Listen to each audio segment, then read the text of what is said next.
Nice conversation with Adnan Rashid. Then Tony, he said that because he's had this discussion of Israel-Palestine with a few people, he suggested yourself several times, and he said maybe we can have a fruitful conversation. So yeah, let's just see how it goes. Maybe tell me about yourself, and you come here with the kufiya as well, and maybe tell me about. And you've also got the Star of David. Yes. So maybe, just tell us a bit about your background and stuff like that. Thank you very much for letting me have this conversation as well. I really appreciate it. So a little bit about myself. I was born here and I've got British citizenship. I also have Israeli citizenship. And both sides of my family are Ashkenazi Jewish.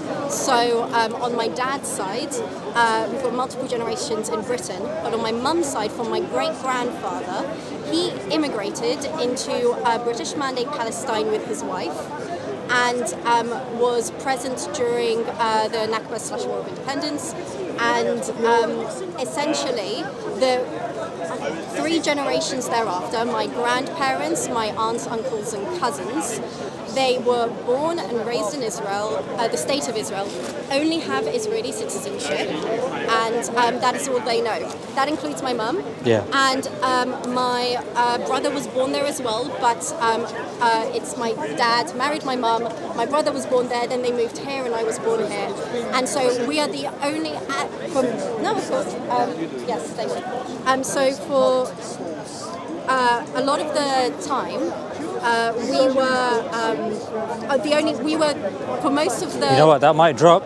I'll show you how to do it. I could see you struggling. You know what you do? Just pull this hair. That will lift that up. Thank you so much. So, there we go. Okay. So for a lot of time, most of that, we were the only ones in the family with dual citizenship on my mum's side.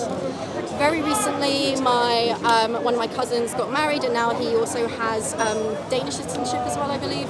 But for 3 generations, only Israeli citizenship. And I grew up in this system as a Jewish British Israeli, where I was raised within both the Jewish diaspora narrative and the Israeli narrative. We traveled to Israel since before I could talk, and we have history of going there a lot. And so growing up, I was raised with this extremely specific narrative, a very pinhole view of what has happened and what is going on, and how, essentially due to fear, we need this place, we have to have this place, we have nowhere else to go, and it's them or us. It's very much seen as a black and white situation. And as I was growing up, I began to start to question these what was seen as facts for me growing up, and it has slowly over time, it's a very slow process, learning to unlearn a lot of things that have been taught to me, but also to come to terms with the fact that this is part of my history, but this isn't something I agree with, this isn't something I side with. And I have come to the point, and I'm fortunate enough that even though my parents may disagree with me in a lot of things, we do have these conversations at home, and I'm allowed to have these conversations and to have these opinions expressed here, where I would very strongly now call myself an anti-Zionist, and I do not believe that the state of Israel is the answer, nor is it something that should be maintained from its inception. It put Jews first above all else, thereby displacing Palestinians, and the more I looked into it, the more I could see that there was a systematic oppression, systematic racism as well, and the treatment, and also absolute censorship within Israel that they try to also extend within the diaspora. And how do you think they do it in the diaspora? Okay, so this is very much through... I don't want to take you off your train of thought, so bear that in mind. No, that's absolutely fine, and I really appreciate that. So, how it sort of occurs in the diaspora, and diaspora internationally, all over the world, anywhere where there is a cluster of Jewish population in the area. So typically you have Jewish school systems. So for example, I went to Jewish schools. I went to my local Jewish school. I went from pre-primary to primary to secondary. And throughout there is there is a really strong, of course you have the pride of being Jewish, and you have that to learn about the history and the story of the Torah and how that feeds into how we practice it today. But there is also an overlapping of Israeli nationalism. And this is over 3 generations worth of practicing, of fine-tuning this art, where it's to grow up in the system is to also praise Israel for what it is as to being a safe place and for where we truly belong, and maybe one day we'll go and return there. And it's essentially the narrative has gotten to the point where to be Jewish is to support Israel. And that is the blanket statement that a lot of people outside of the diaspora and outside of the Israeli circles assume and see. And it is very much at least until recent history, the majority of the case. However, what we're starting to see, especially with current like Gen Z and Gen Alpha, and it's starting to grow. There is discourse within the communities as people are really starting to question the narratives that have been set upon us since birth. And we're seeing very much now that a lot of what we've been told as fact, as being raised in fear, and fear being used to justify what is currently the state of Israel and the continued existence of the state of Israel. It's based on misconstruction, it's based on misleading, avoidance. There's a very much a sort of protective sphere of because we believe that we're constantly, presently being persecuted from a historic context as well, that sort of feeds into it always being scared now, to the point where, I mean, just as an example, I had an argument that literally got to the point of shouting over just wearing this in public, just wearing the Star of David outside, because my parents were convinced that at one point or another, me wearing this, I would get attacked in some form. That is a great example of how the fear has been imbued in these circles. Have you had any comments about wearing that at Speaker's Corner today? No. Okay. And I'll make it very clear. I also I went to my first in-person pro-Palestinian rally as well. I was in the Jewish bloc. Say hi to us if you're there. And it was one of the most genuinely, and I say this from the bottom of my heart, one of the most loving, warm and embracing sort of moments of everyone just knowing that we're united in this cause against what Israel is doing and what the state is doing and what it historically has done and continues to do and attempts to want to do in the future. We need to work into preventing that now, very much so. And I would say actually this was very much the starting point for me to really start to question things, because up until that point, for a lot of Jews, to be fair, we're not even told really about the Nakba. We're not even told about the Green Line. That's not something that is present in the conversation. So we are naive. So the people that don't know what the Green Line is. Fair enough. So the Green Line is what is currently establishes the current state of Israel with where the Gaza Strip is, the West Bank is, Golan Heights, and East Jerusalem got annexed in 1967, but this is basically the border of where the state of Israel ends and the stateless begins, let's say. And you have Israelis that have no idea what the Green Line is, and they're in settlements and they don't even realise they're in it. It's a very great example of how much the censorship works there. And that's due to a variety of reasons as well, because so for a lot of articles out there that are talking about what is happening to civilians in Palestine, in the Gaza Strip, or the abuse that goes on in the West Bank, or also the abuse that goes on in East Jerusalem, annexed, but it's still very much a secondary citizenship kind of attitude. A lot of these articles are written in English, and English is absolutely a language that is present in Israel. It's typically a secondary language to people, but people aren't extremely fluent in it, and so not having articles in Hebrew for them to read, to absorb, especially at a young age, makes it it separates them from access to the narrative of what the government is imbuing upon them. Right.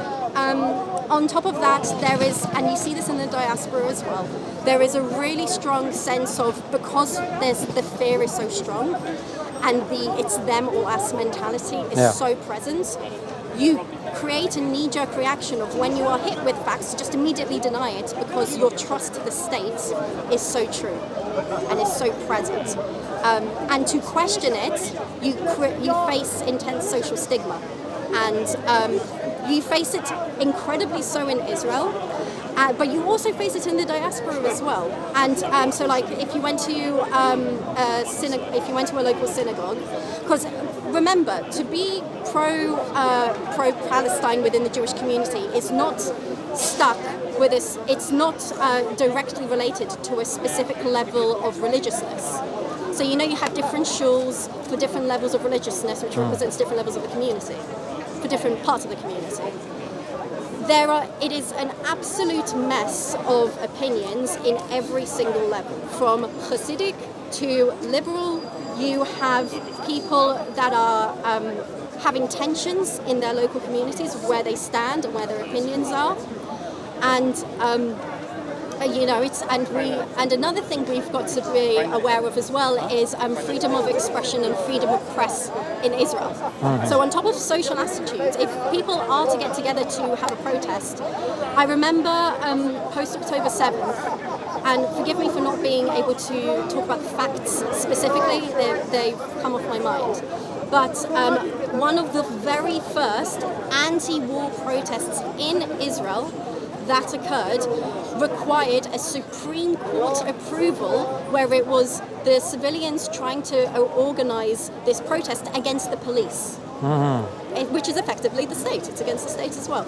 So, and what you can see multiple times is these blockades of skewing of the law to prevent people that want to get their voices heard against the social sort of default to try and get their voices heard, and then it's stopped by the police. There are some really fascinating videos actually of specifically on Instagram. It's All That's Left and the Radical Bloc Tel Aviv. Those are two great examples of seeing protests that are occurring that are anti-Netanyahu, anti-war, and pro-Palestine in its nature, where in the middle of their protest you have citizens, other civilians, Israeli, who are just in absolute denial of the level of atrocities that are occurring to civilians there, because frankly speaking it's not shown on the news, and I can vouch for that. At home we have the N12 News. The N12 News. It's one of the Israeli channels. It's the main one, isn't it? Yeah, it's one of the popular ones. And post-October 7th, it was a great example of seeing how the narrative was only focused on the hostages, which is, I understand covering of the hostages. We are concerned about returning civilians to their families and making sure everyone is safe and no one gets harmed. Yeah. But the narrative was only focused on the hostages. There was no mention of civilian distraught within the Gaza Strip or what was actually happening to the people there. It is generalized, and the narrative is created that everyone there is part of Hamas one way or another, and it's this dehumanization and vilifying that occurs, whether they're aware of it or not, and a lot of the times they're not even really aware of it because they don't hear the other narrative, they don't necessarily have access. The resources are there, but first of all they're in English, like I said before, so it makes it more difficult to reach out, and you need to actively pursue it. There is censorship that very much goes on, and the shutting down of Al Jazeera is a prime example of how Israel lost one of the really great journalistic news sources to have direct access. We have one of the Haaretz journalists said on record how it was a disaster that Al Jazeera got shut down in Israel, because for them, Israeli journalists, it was their source of information to what was really going on inside the Gaza Strip that wasn't filtered through what the IDF was telling them. And it's really a manufactured result of, from the inception of the country and quickly establishing laws that put 48ers, Palestinians with Israeli citizenship within the undisputed state of Israel that have them be at a disadvantage to Jewish Israelis, and the effects that it's happening, again, Golan Heights, Gaza Strip, West Bank, and East Jerusalem as well. It's just consistent mistreatment and supremacy of Judaism that is there as a Jewish state. And that sort of led me to the decision that a lot of Jews are starting to see themselves, including in Israel as well, that just the current treatment is not the answer. It's not right. It's not the solution. It's not the long-term solution. It's not the short-term solution. And to create a place where equal rights and just equal humanity. You know, this is very basic stuff that if you speak to certain Israelis about it, or certain Jews about this as well, and even those who aren't are in the Zionist headspace, speak to any Zionist about this. When you give them certain facts like how Israel has illegally used white phosphorus, which is a banned substance within the Gaza Strip during the October 7th and historically, and it's a war crime that they've done so, and that the Human Rights Watch and Amnesty International have shown this to be the case, their knee-jerk reaction is to deny. So just for the crowd, the white phosphorus is something that when you drop it, it literally melts the skin. And burns to the bone, burns past the bone. And what's also tragic about it as well is that even if you survive these excruciating burns, you get cancer in the long term. So you're plagued with the effects of white phosphorus as soon as it comes in contact. Wow. And specifically, it's important to note that they were using it in highly densely populated civilian areas, which is another war crime on top of the war crime of using it in the first place. And so the denial of of these facts is also stemmed from. So I've said this many times about the language barrier, but also in the diaspora and in Israel, you get raised to essentially. And I remember being told this multiple times. Don't trust what Amnesty International says. The UN isn't on our side. Human Rights Watch isn't on our side. And, you know, as someone who is anti-Zionist and has, like, sort of deprogrammed myself from a lot of this sounds insane. It's absolutely ridiculous. These are humanitarian, non-profit organizations. And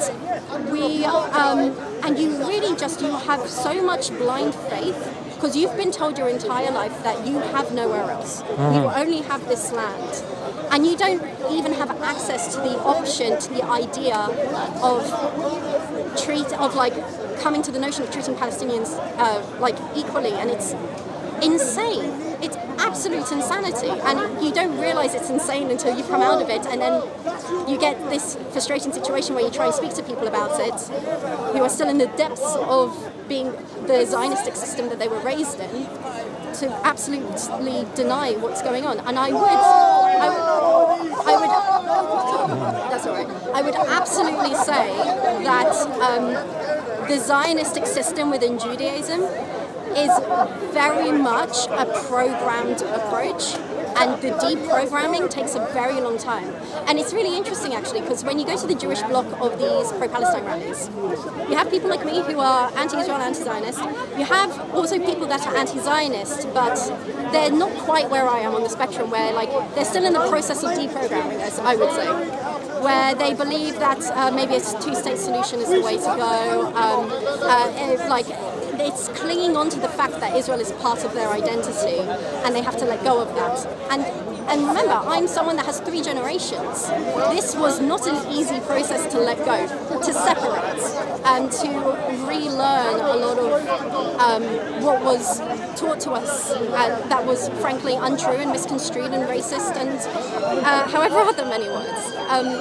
And when it comes to people that were raised in this process, I would definitely say as well, again, we're going on a tangent here, but I would definitely say that it's absolutely, people can unlearn and relearn what Zionism really is and what it truly stands for, and how nationalistic and racist this approach is.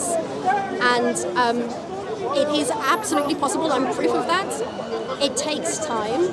It really does. And there's a lot of levels of acceptance that needs to go, of coming to terms that you are on the side of history that has contributed to this, that has over multiple generations played a part in establishing and maintaining the current status quo.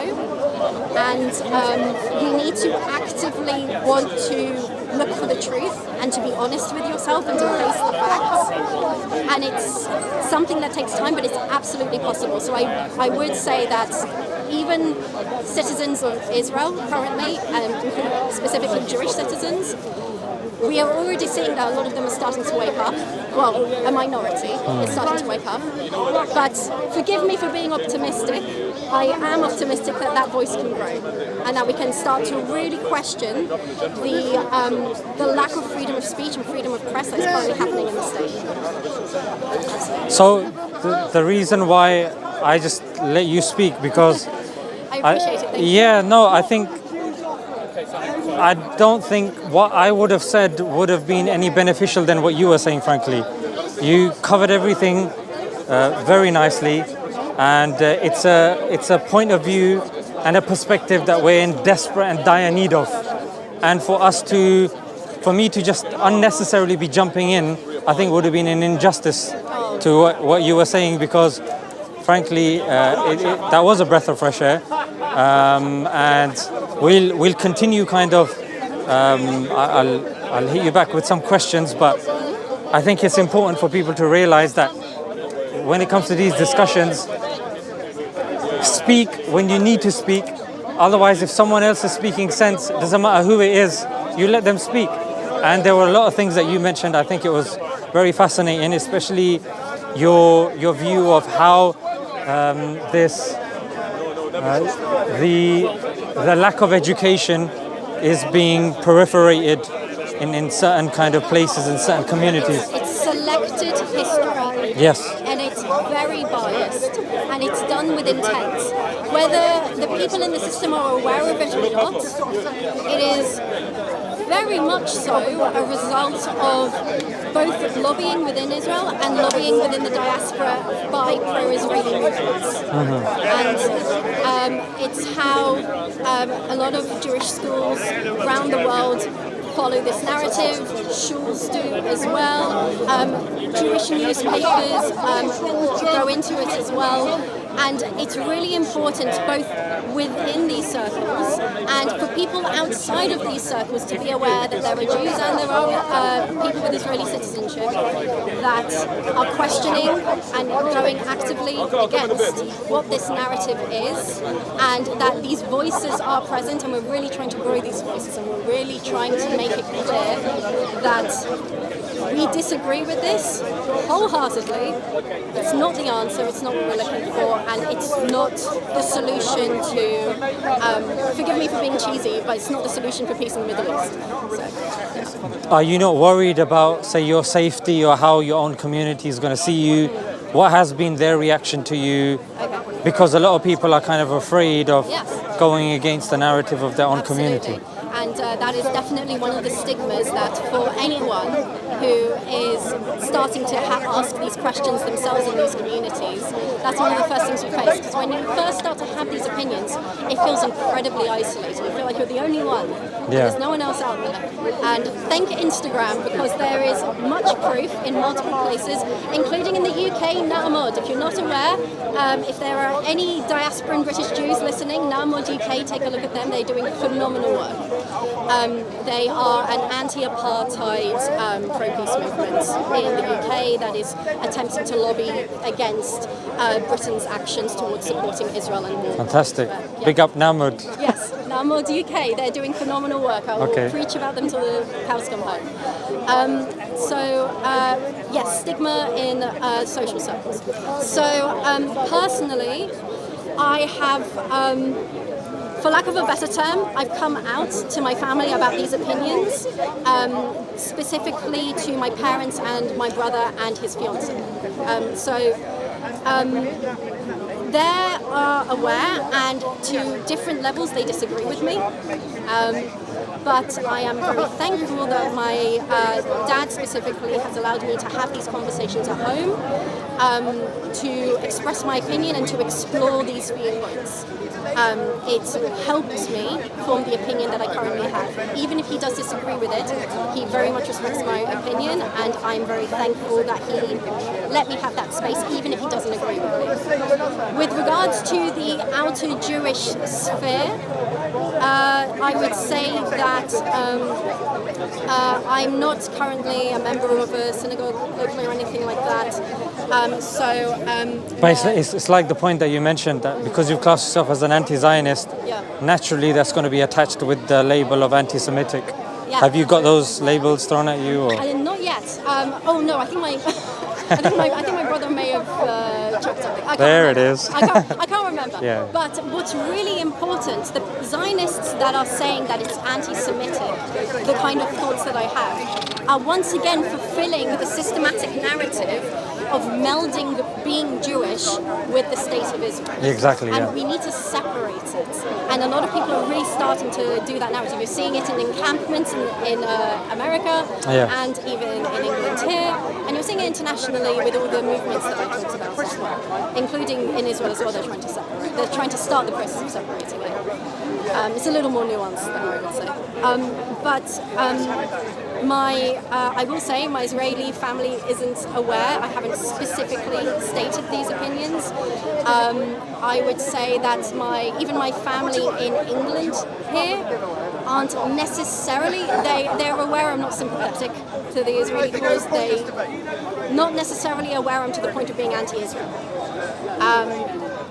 Which is a very interesting opinion to have as someone, to them, it's a very interesting opinion that I have as someone with family that is with Israeli citizenship as well. But I stand by what I believe in, and I believe in the humanity comes first. So you're still part of the Jewish faith? I am. I don't just wear this for show. I do consider myself Jewish, and I consider myself. This was very much this whole process of understanding my Israeli history and my sort of where it came from, and separating it from my Judaism helped me be more proud and more loud, let's say, of being Jewish, with regards to just wearing this in public. I make sure to wear this outside to continuously prove that, the world's not out to get us. We're not going to get attacked. I'd like to think we're not going to get attacked on the street. And yeah, exactly. And I've proven this to be the case for long enough now that this idea, it's more about the idea of fearing. The idea of being feared than actually being hated. The idea of being hated than actually being hated.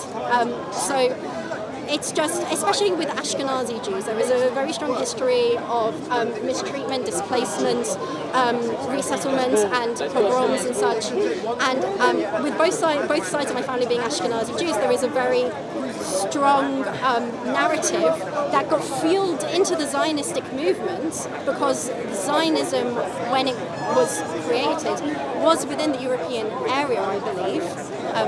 And this sort of colonialism attitude was inherited by sort of the British attitudes that were happening at the time, and it created this, what was seen as this is the only solution to bulldoze whatever's already there, rewrite the narrative in history that there was no one there, it was barely present. We made the lands green, or however the statement went. Yeah. And it was, and to the point as well, I think this is very important to mention, it is the Nakba's not only the Nakba's not covered in the diaspora, it's also not covered in Israel, but it's also within I think it's also looked negatively on if Arabs are to mention Arabs within these territories are to mention anything with relation to the Nakba. It could hinder them getting Israeli citizenship, even if they don't agree with the state of Israel. Israeli citizenship is needed, first of all, to vote for the lands that they're under, but also to get access to work and access to borders into these territories. So that's one of the reasons that they would be applying for citizenship and are applying for citizenship. The Israeli Ministry of Immigration and such purposefully delay and prolong these applications, with East Jerusalem being a really prime example. Only 5%, please correct me if I'm wrong, I believe this is correct, only 5% of Arabs in East Jerusalem, which has been annexed in 1967, they are under the State of Israel, they have the right to apply for Israeli citizenship. Only 5% have been accepted since the inception of, since the annexing in 67, which is ridiculous. And when you look at even recent history from like, I want to say mid-2010s to 2021, only 36 applications that over this period of time got accepted. And you have a wide variety of reasons. You need to not, and it's somewhat, let me just say, the reasons are stupid. You've got, if you failed your Hebrew proficiency test, that's going to be a negative. If you have posted in social media the Palestinian flag or said anything with regards to the Nakba or any form of sympathy to the situation, you'll get dismissed. Absolutely, this feeds into the censorship situation. You also have this, and it gets really horrendous because you get these really vague statements of unsupportive to the state's cause or something like that. That's not the exact wording, but there is incredibly vague wording which then gets used to then reject or delay applications with almost no real reason, a lot of the time as well, and it's just really horrific to see. This is a great example of how the Zionist state is supposedly, these people should have right to this citizenship and be treated as equals, and they're not. And even 48ers aren't being treated as equal as well, with 10 key discriminatory laws that are present from an Arab who is a member of Knesset can be discharged from being a member of the parliament, the Knesset, if the majority think that their opinions are too extreme or too violent.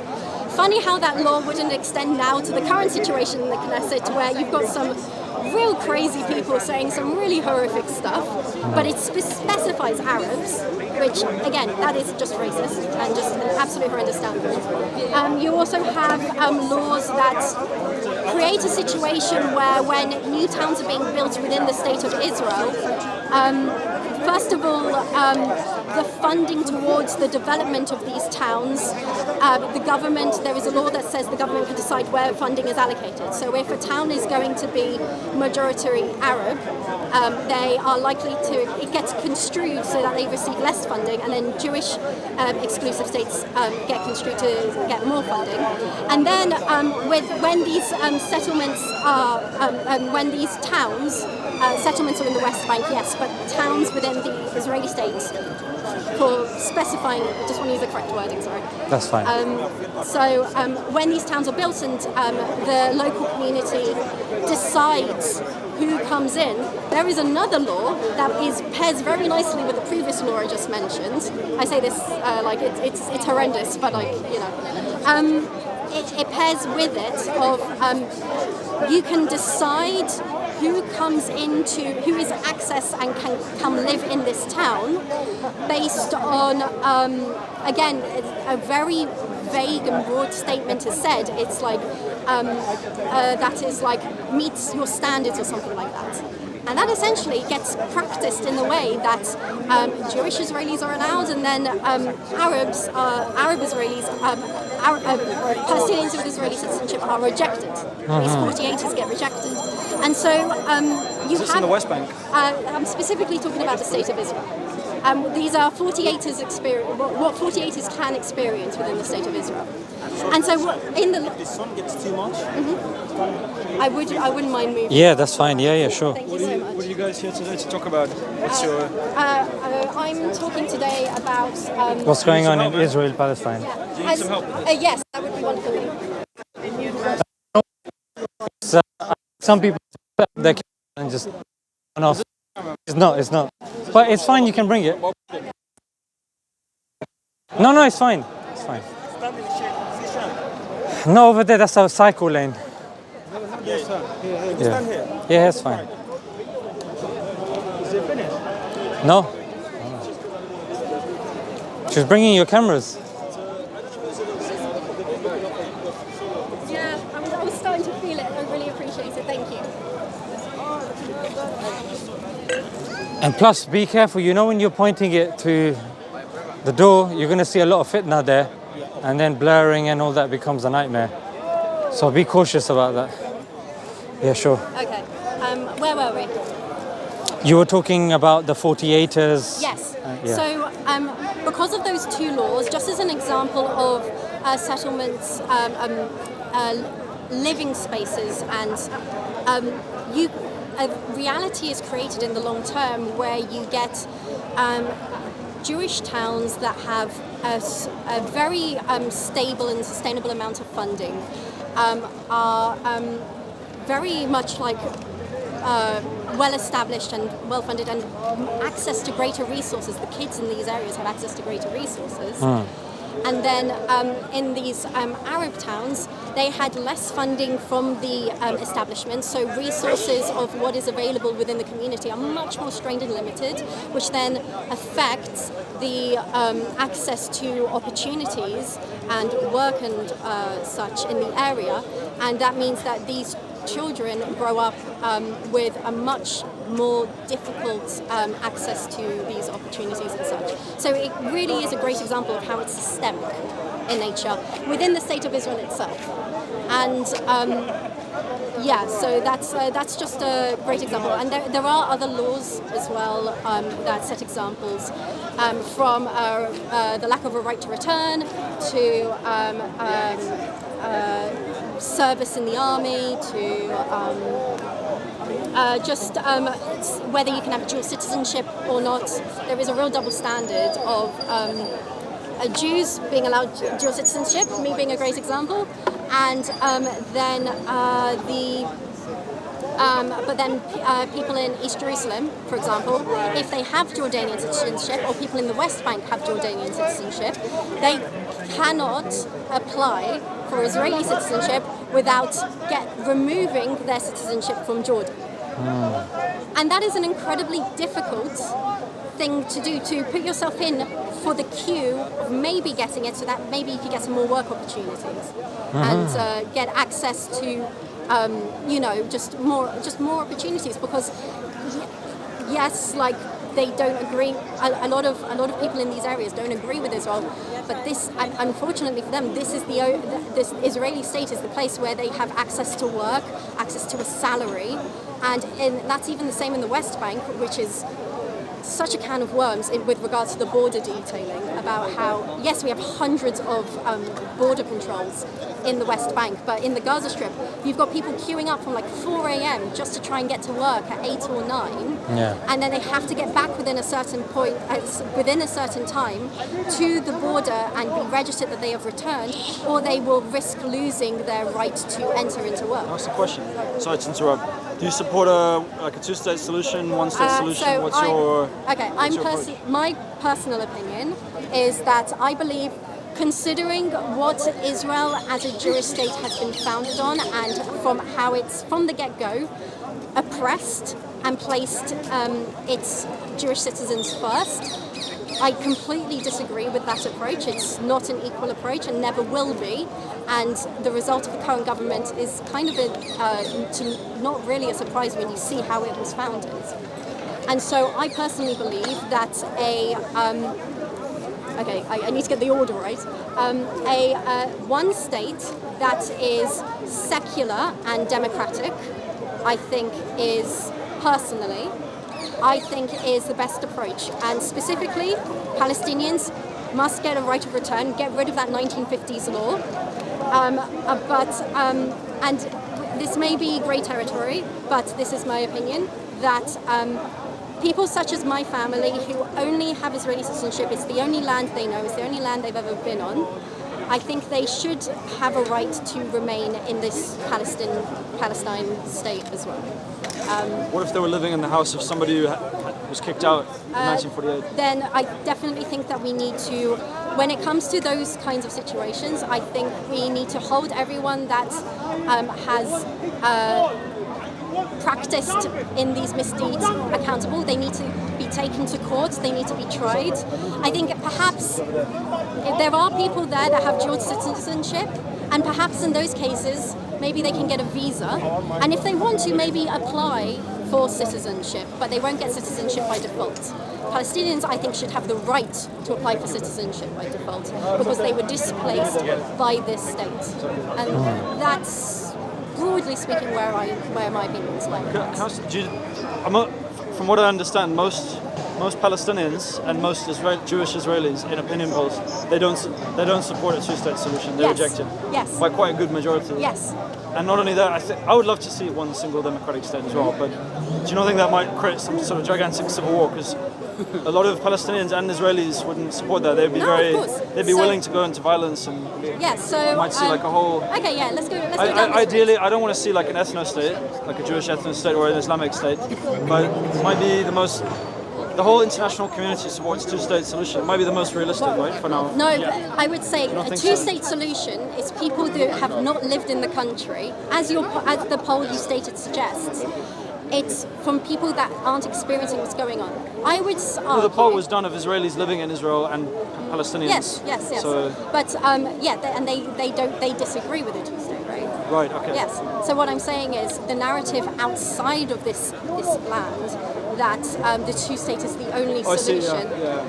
That's a misconstruction. I would argue that what can be seen in the West Bank, where you've got areas A, B, and C, IDF militant force overseeing justice and stability in the area.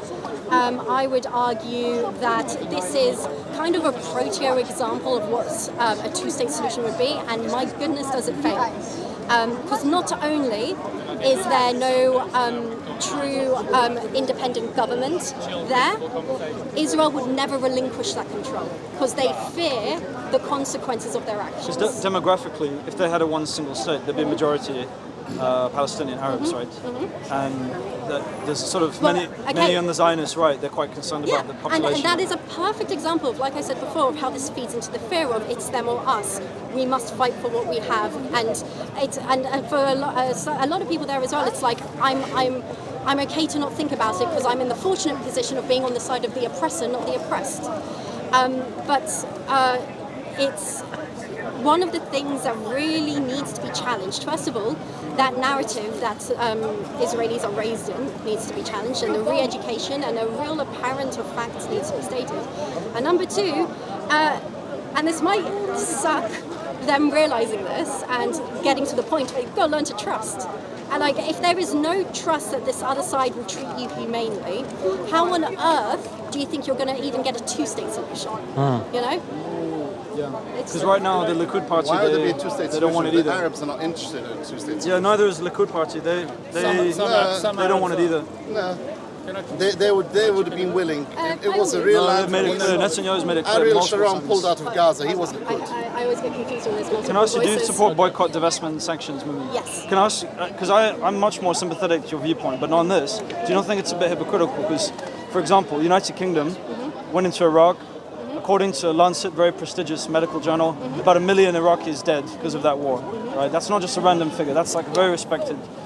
So Britain has done far more damage than Israel did in the last. To compare, and yet you don't want to not boycott to the United justify. Kingdom.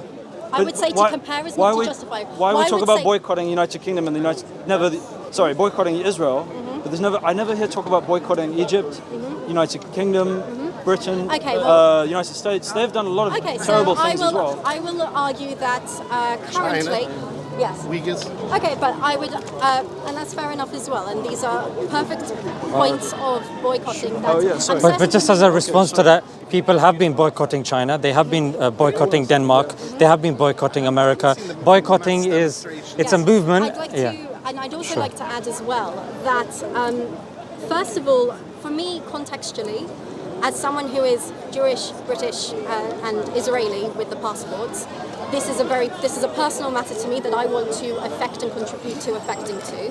But in the grander scheme of things, currently, right now, presently, a genocide is going on, and the collective unification of those that are pro-Palestinian in boycotting. As a singular person, that action may not be major, but as a collective, it has a significant economic effect, especially with Israel being a startup nation. Like, they thrive economically in creating startups, especially in the tech industry. So boycotting no, that's all right.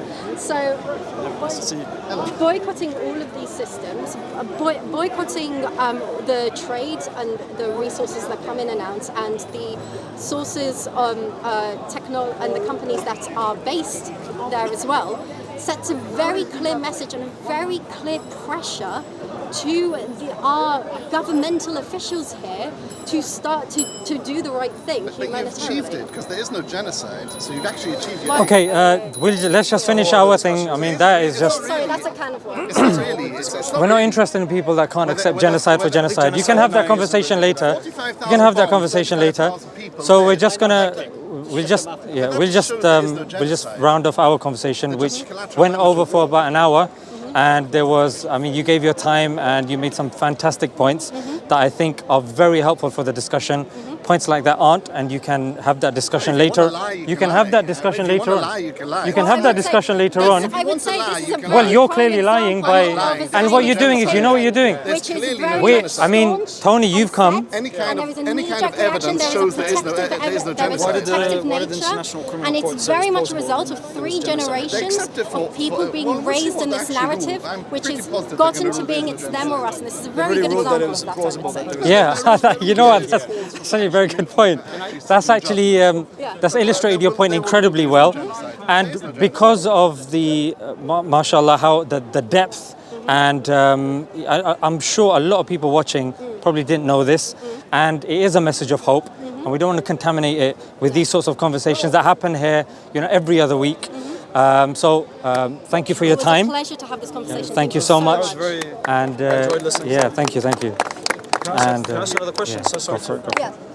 What do you think of the recent poll done of Muslims in the UK saying 46% support Hamas, and about a quarter of... Thank you. Only about, I think, a quarter of Muslims agree that on October 7th I'll take there that. was Thank you. like rape and murder of people. Do you think this might be a problem?